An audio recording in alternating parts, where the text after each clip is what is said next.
आपल्या हक्काचं रोखठोक भूमिका मांडणारं आपलं न्यूज चॅनल नांदणी सुपरफास्ट न्यूज. घटना तुमची, बातमी आमची.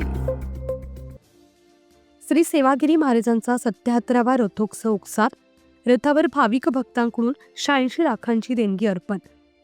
खटाव तालुक्यातील पुसेगाव येथील श्री सेवागिरी महाराजांचा रथोत्सव भक्तिमय व उत्साही वातावरणात पार पडला. टाळ, मृदुंग, भजन, बँडचा निनाद आणि श्री सेवागिरी महाराजांच्या चरित्रावरील गीतांमुळे पुसेगाव सुवर्णनगरी सेवागिरीमय झाली होती. महाराष्ट्रासह कर्नाटक, गुजरात व इतर राज्यांमधील सुमारे 7 ते 8 लाखांहून अधिक भाविक तसेच यात्रेकरूंनी येथे हजेरी लावली होती. देवस्थानचे मठाधिपती सुंदरगिरी महाराज, ट्रस्टचे चेअरमन डॉक्टर सुरेश जाधव, विश्वस्त रणधीर जाधव, संतोष जाधव, संतोष वाघ, सचिन देशमुख, गौरव जाधव व ग्रामस्थांच्या उपस्थितीत श्री सेवागिरी महाराजांच्या संजीवन समाधीस पहाटे अभिषेक घालण्यात आला. मंत्र पुष्पांजली अर्पण करून आरती करण्यात आली. प्रारंभी फुलांनी सजवलेल्या रथामध्ये श्री सेवागिरी महाराजांची प्रतिमा व पादुकांची प्रतिष्ठापना केली. सकाळी 10 वाजता सार्वजनिक बांधकाम मंत्री शिवेंद्रसिंह राजे भोसले, ग्रामीण विकास व पंचायत राज मंत्री जयकुमार गोरे, खासदार उदयनराजे भोसले व कृष्णा खोरे विकास महामंडळाचे उपाध्यक्ष महेश शिंदे यांच्या हस्ते रथपूजन झालं.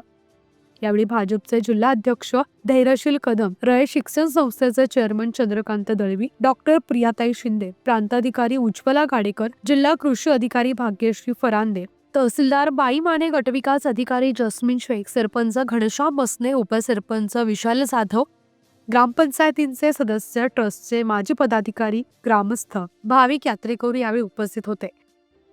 सेवागिरी महाराजांच्या रथ मिरवणुकीस सकाळी 11 वाजता प्रारंभ झाला.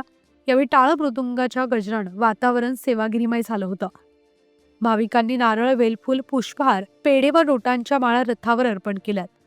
श्री सेवागिरी महाराजांचा मानाचा रथ सकाळी 11 वाजता नोटांनी सजवला होता. भाविकांनी संजीवन समाधीच्या दर्शनासाठी पहाटेपासून रांगा लावल्या होत्या.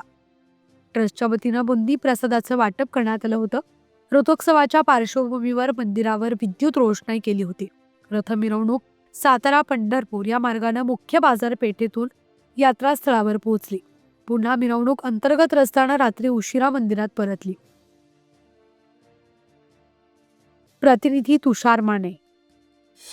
आपल्या हक्काचं रोखठोक भूमिका मांडणारं आपलं न्यूज चॅनल नांदणी सुपरफास्ट न्यूज.